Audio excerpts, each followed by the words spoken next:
नमस्कार, मैं हूं विवेक पाल और आप देख रहे हैं नवभारत टाइम्स। अलकायदा मॉड्यूल के खिलाफ गुजरात एटीएस को बड़ी कामयाबी मिली है। टीम ने भारत में अलकायदा से जुड़े 4 आतंकियों को गिरफ्तार किया है। जानकारी के मुताबिक ये सभी अलकायदा इन इंडियन सब कॉन्टिनेंटल से जुड़े हैं। गुजरात एटीएस अधिकारियों के मुताबिक पकड़े गए 4 आतंकियों में 2 गुजरात, 1 दिल्ली और 1 नोएडा से गिरफ्तार किया गया है। गिरफ्तार आतंकियों की पहचान सैफुल्ला कुरैशी पिता मोहम्मद रफीक, मोहम्मद फरदीन पिता मोहम्मद रईस, मोहम्मद फेक पिता मोहम्मद रिजवान और जिशान अली के रूप में हुई है। गुजरात एटीएस द्वारा पकड़े गए चारों आतंकियों को लेकर चौंकाने वाली जानकारी भी सामने आ रही है। एटीएस के मुताबिक सभी आतंकियों की उम्र महज 20 से 25 वर्ष के बीच है, यानी कि ये सारे के सारे युवा हैं।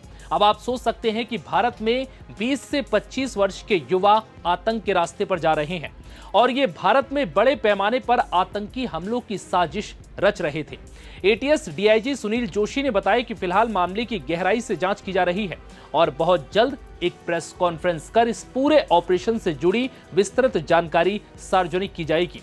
वहीं गुजरात एटीएस का कहना है कि इन आतंकियों को कुछ खास और संवेदनशील ठिकानों को निशाना बनाने के लिए निर्देश दिए गए थे। ये चारों आतंकी सोशल मीडिया ऐप्स के माध्यम से एक दूसरे से जुड़े थे और जांच में यह भी सामने आया कि इनका संपर्क सीमा पार बैठे आतंकियों से भी था। इन गिरफ्तारियों को सुरक्षा एजेंसियों की बड़ी कामयाबी भी माना जा रहा है, क्योंकि समय रहते एक बड़ी आतंकी साजिश को नाकाम कर दिया गया। गुजरात एटीएस और केंद्रीय एजेंसियां अब इसके नेटवर्क फंडिंग, ट्रेनिंग और विदेशी संपर्कों की कड़ियों को जोड़ने में जुटी हैं। बताया जा रहा है कि अलकायदा के संपर्क में आने के बाद से ये चारों काफी ज्यादा कट्टरपंथी हो चुके थे। ये व्हाट्सएप ग्रुप पर चैटिंग करके बाकी लोगों को भी अपने साथ जोड़ रहे थे, यानी आतंक के रास्ते पर अपने साथ ये कई युवाओं को शामिल करने की फिराक में थे और अपना एक बड़ा गैंग बनाने की तैयारी कर रहे थे, जिससे बड़े स्तर पर भारत में आतंक फैलाया जा सके। एटीएस के अनुसार इनकी काफी समय से निगरानी की जा रही थी। काफी समय तक निगरानी के बाद इस ऑपरेशन को अंजाम दिया गया और इन चारों को गिरफ्तार कर लिया गया। गुजरात एटीएस के डीवाईएसपी हर्ष उपाध्याय को पिछले 10 जून को एक इन्फॉर्मेशन मिली थी कि 5 इंस्टाग्राम अकाउंट्स हैं जो शरीयत या शहादत, फरदीन 3, मुजाहिद 1, मुजाहिदीन 3, सैफुल्ला मुजाहिद 313, ये जो 5 अकाउंट हैं, ये अलकायदा जो एक प्रोस्क्राइब टेररिस्ट ऑर्गेनाइजेशन है, इसकी विचारधारा का प्रचार प्रसार देश में कर रहे हैं। बहुत लोगों को धार्मिक आधार पे डेमोक्रेसी के विरुद्ध, भारत के विरुद्ध इनकी उश्केरनीजनक जो साहित्य है वो इन पे बारंबार शेयर कर रहे हैं। इस पर्टिकुलर इनपुट को सीनियर अधिकारियों के साथ शेयर किया गया।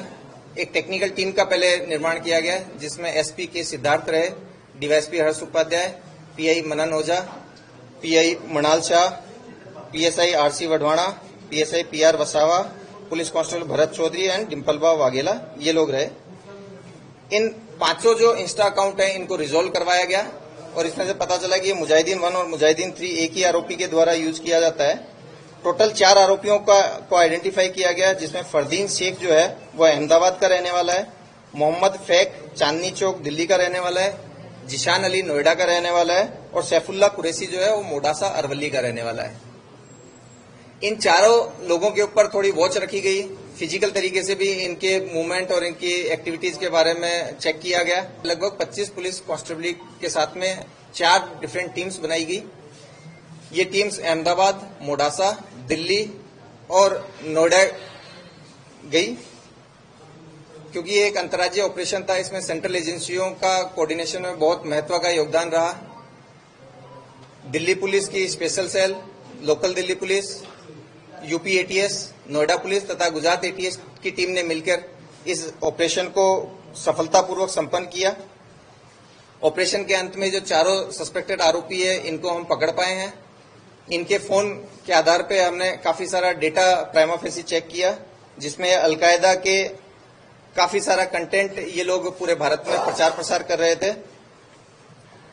इन लोगों के इंस्टा अकाउंट से हमें ये भी जानने में मिला और कुछ इसमें सीजर भी हुआ है, जैसे कि फरदीन के पास से एक तलवार सीज की गई है, अलकायदा का मटेरियल उसके पास से सीज हुआ है।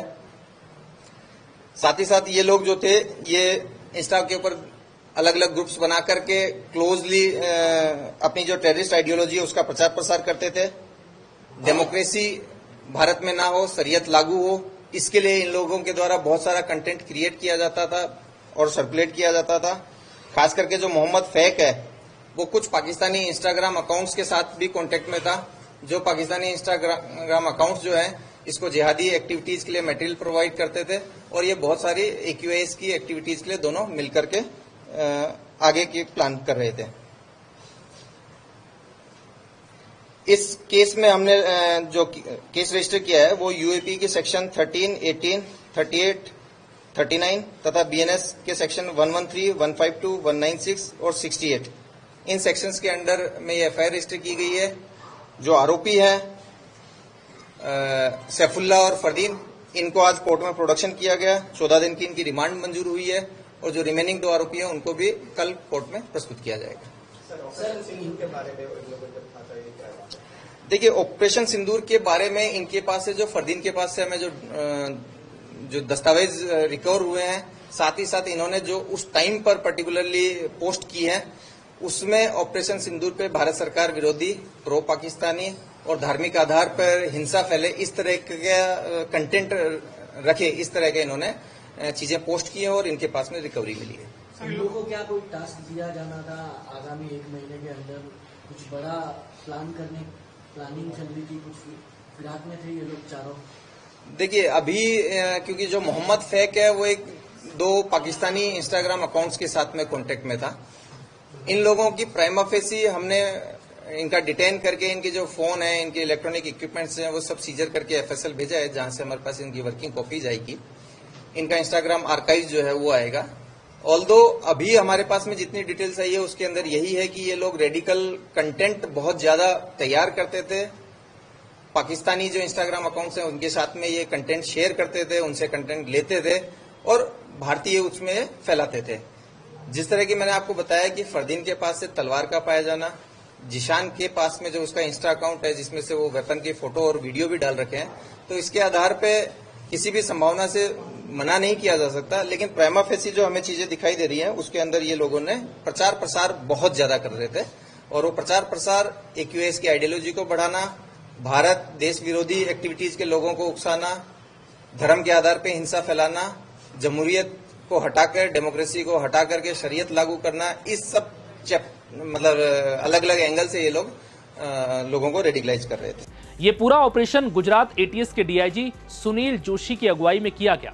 बता दें कि गुजरात ATS ने पहले भी अलकायदा और दूसरे आतंकी संगठनों से जुड़े संदिग्धों को पकड़ा था।